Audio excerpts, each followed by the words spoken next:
Un général de l'état-major russe tué dans l'explosion de sa voiture dans le sud de Moscou. La Russie soupçonne une opération ukrainienne. Les États-Unis poursuivent un troisième pétrolier dans les eaux internationales près du Venezuela. Il s'agirait d'un navire sous sanction pour ses liens présumés avec l'Iran et le Hezbollah. Le lieutenant général russe Fanil Sarvarov tué dans l'explosion de sa voiture à Moscou. Le haut gradé était le chef du département de la formation opérationnelle au sein de l'état-major de l'armée russe. La charge était, semble-t-il, placée sous son véhicule. L'explosion a eu lieu dans le sud de Moscou et le comité d'enquête russe dit étudier la piste d'une opération menée par les services spéciaux ukrainiens. Следствием отрабатываются различные версии убийства. Одной из них является версия, связанная с организацией преступлений украинскими спецслужбами. Ход расследования поставлен на контроль в Центральном аппарате Следственного комитета. Следствием будут назначены необходимые экспертизы, в том числе судебно-медицинская и взрывотехническая. Допрашиваются свидетели и очевидцы, изучаются камеры видеонаблюдения. Les attaques à l'explosif ont fait plusieurs morts en Russie ces dernières années. La fille de l'idéologue Alexandre Douguine, Daria Dougina, a ainsi été tué en 2022, le blogueur Maxime Fomin un an plus tard, et plus récemment le général Yaroslav Moskali et le commandant Igor Kirillov. Il pensait obtenir son diplôme universitaire, il risque désormais l'expulsion. Deep Chambarkar est un jeune Indien de 25 ans qui étudie la gestion d'entreprise à l'université internationale privée de Berlin, l'IU. Mais cet été, il reçoit tout à coup une lettre lui ordonnant de quitter le pays. I was really surprised to have it because in my case I didn't do anything wrong. I came here as a student. I came here to study. I came here for a better future. Le visa de Deep et ceux d'environ 300 autres étudiants indiens n'ont pas été prolongés en raison d'un différend entre l'université et les autorités allemandes. Celles-ci ne reconnaissent plus les études à l'IU comme un enseignement en présentiel, alors que les étudiants concernés avaient reçu la promesse de pouvoir réaliser leur cursus en Allemagne. Basically, this thing started this year from the month of March. They started deporting students because they consider the course that IU offers is a distance learning course. I think this was because the university didn't launch or offered their courses or didn't have the proper accreditation of the courses which they were supposed to have. Les autorités considèrent que l'IU n'est pas suffisamment équipée pour l'enseignement en présentiel. Jusqu'à récemment, l'université attirait pourtant les étudiants avec des vidéos faisant la promotion d'une vie étudiante allemande et de perspectives d'emploi en Europe. Pour ses études, Deep Chambarkar a contracté un prêt de 20 000 € auprès d'une banque indienne, une somme que l'IU n'a pas voulu rembourser. Au-delà de l'aspect financier, c'est aussi une année perdue pour le jeune homme, Deep craignant que les examens qu'il a passés ne soient pas reconnus par d'autres universités. I'm kind of surprised and sad about it, but unfortunately things don't work out how I wanted it, and it's kind of tough to face all the situation mentally and physically.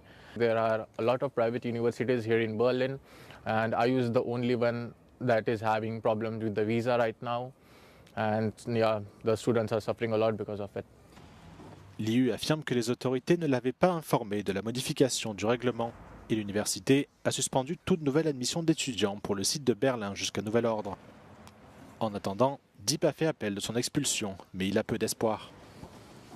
Während meiner Recherche habe ich auch mit anderen indischen IU-Studenten gesprochen. Zum Beispiel mit einem Studenten, der in Indien ist und das erste Jahr bereits online absolviert hat. Er sollte jetzt eigentlich nach Berlin kommen, um den Rest zu machen, aber bekommt kein Visum. Ein anderer Student hier in Berlin berichtet von Suizidgedanken, weil er abgeschoben werden soll. Laura Fleischmann aus Berlin für Euronews. Les États-Unis poursuivent un troisième pétrolier dans les eaux internationales non loin du Venezuela. Selon des médias américains, le nom du navire est Bella 1 et le bâtiment est sous sanctions américaines depuis 2024 pour ses liens présumés avec l'Iran et le Hezbollah libanais. Le site spécialisé Tanker Trackers précise que le Bella 1 était en route pour le Venezuela et ses cales seraient vides. Les forces américaines auraient tenté d'intercepter le pétrolier tard dans la nuit de samedi à dimanche sans y parvenir et le bateau poursuivrait sa route. Si le Bella 1 était finalement arraisonné, il s'agirait de la troisième opération de ce type en l'espace de moins de 2 semaines. Le président américain accuse le Venezuela et son président Nicolás Maduro d'utiliser le pétrole pour financer le narcoterrorisme. Nicolás Maduro dénonce de son côté des opérations de piraterie et promet de déposer une plainte devant le Conseil de sécurité de l'ONU.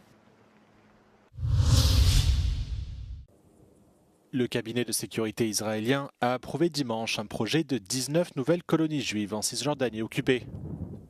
Cette décision s'inscrit dans l'accélération de l'expansion israélienne sous le gouvernement de Benyamin Netanyahou. Selon le groupe de surveillance anti-colonisation Peace Now, le nombre de colonies est en effet passé de 141 à 210 depuis 2022. Ces implantations sont largement considérées comme illégales au regard du droit international et elles visent à empêcher la création d'un État palestinien. 10 jours avant le début de la présidence chypriote du Conseil de l'UE, le gouvernement chypriote a présenté son logo et son programme de travail pour le premier semestre 2026. Le logo s'inspire de la célèbre dentelle de Lefkara pour souligner l'importance que Nicosie souhaite accorder aux traditions. Le graphiste designer Marios Kouroufexis signe cette dentelle revisitée qui symbolise l'union des 27 États membres qui composent l'UE. Le président chypriote Nikos Christodoulides répète avoir pour devise « L'Union Chypre est, dit-il, pour une union autonome, ouverte sur le monde et qui repose sur 5 piliers. » Πρώτος πυλώνας είναι η αυτονομία μέσα από την ασφάλεια, την άμυνα και την ετοιμότητα. Ο δεύτερος πυλώνας αφορά την αυτονομία μέσα από την ανταγωνιστικότητα. Ο τρίτος πυλώνας, μια ένωση ανοιχτή προς τον κόσμο, μια ένωση που είναι αυτόνομη. Ο τέταρτος πυλώνας αφορά μια αυτόνομη ένωση αξιών για όλους. Και ο πέμπτος πυλώνας, ένας προϋπολογισμός, ο οποίος πάντα χρειάζεται για να στηρίξει μια αυτόνομη Ευρωπαϊκή Ένωση. Chypre prend pour la deuxième fois la présidence du Conseil de l'UE, mais cette fois avec la guerre aux frontières de l'Union. Contact Off, l'une des œuvres emblématiques de Pina Bausch, la chorégraphe allemande qui a influencé de manière décisive la danse contemporaine, revient en Grèce. 37 ans après sa première présentation à l'Odéon, l'œuvre phare est désormais accueillie sur la scène principale du Théâtre National, dans une production composée exclusivement d'interprètes grecs. Cette reprise est placée sous la direction artistique de Daphnis Kokinos et de Joséphine Anne Handicott. Lors de la première de Contact Off en 1978, elle était sur scène. By the time we got to Contact Off, which was 1978, we had already done a lot of revolutionary pieces, many danced operas. We have had the Tomatoes, people walking out from the public, slamming doors. I was there in that time, so slowly, by the time we did Contact Off, people were not leaving. She had become rather well known, like inside a cult figure with her new way of working, non-dancing. The woman herself was so beautiful, first of all, when she was younger.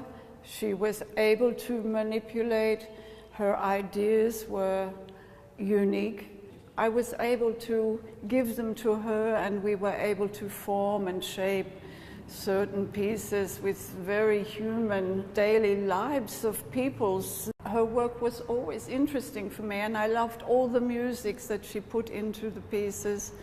She was a genius, yeah. Après avoir été danseur dans la compagnie, Daphnis Kokinos est lui devenu l'assistant de Pina Bausch en 2002. Και αυτό που είχε ήταν κάτι πάρα πολύ αληθινό. Και γι' αυτό μας αγγίζει όλους. Γιατί είναι κάτι που ανήκει σε όλους, κάτι που έχουμε όλοι κοινό. Και αυτή μπόρεσε να το κάνει χορό, να το κάνει κίνηση και να το βγάλει πάνω στη σκηνή. Είναι πράγματα που αγγίζουν όλους μας, είναι πράγματα που μας καίνε όλους μας, που σκεφτόμαστε. Με αυτά τα πράγματα ζούμε κάθε μέρα και αυτά τα πράγματα τα καθημερινά αυτή μπόρεσε και τα έφτιαξε έτσι που τα έφτιαξα να είναι πραγματικά τέχνη. Contact-Off constitue un jalon de la première période de Pina Bausch, ainsi qu'un exemple clé de sa collaboration avec le concepteur de décors et de costumes, Rolf Borzig. Το Contact-Off για μένα είναι ακριβώς ένας τόπος συνάντησης 23 ανθρώπων, οι οποίοι παρουσιάζονται σε μια, κατά κάποιο τρόπο, αίθουσα χορού, αναζητώντας την ανθρώπινη επαφή. Είναι ψήγματα όλης μας της ζωής και όλης μας της ύπαρξης μέσα από τα μάτια της Pina Bausch και νομίζω ότι αυτό συμβαίνει και σε αυτόν που το παρακολουθεί. Για μένα είναι ένας τόπος ελευθερίας. Σαν να βλέπεις μια μικρογραφία μιας κοινωνίας. Πολλές φορές νιώθω ότι είμαι σε ένα χωριό με όλες αυτές τις καλές και τις κακές στιγμές ενός κλειστού κόσμου, ας πούμε, ο οποίος εδώ πέρα περνάει από το πιο μικρό στο πιο μεγάλο. La pièce continue de tourner à ce jour, souvent avec des interprètes d'âges différents, d'adolescents aux personnes âgées. Les météorologues prévoient peut-être un Noël sans neige dans le sud de la Finlande, mais ce n'est pas le cas dans le Grand Nord. Comme le rapporte YLE, la chaîne publique finlandaise, une fois n'est pas coutume, le Père Noël a décollé de son quartier général de Korvatunturi en Laponie pour souhaiter un joyeux Noël à tous et offrir des cadeaux aux enfants qui ont été sages au cours des 12 derniers mois. Son traîneau est désormais équipé de technologies de pointe résistantes à toute tentative de brouillage GPS ou d'attaque logicielle assistée par l'IA. Il peut ainsi franchir mer, océan et montagnes sans que rien n'entrave sa mission de paix, d'amour et de partage, a précisé la télévision publique finlandaise, chaîne officielle du Père Noël.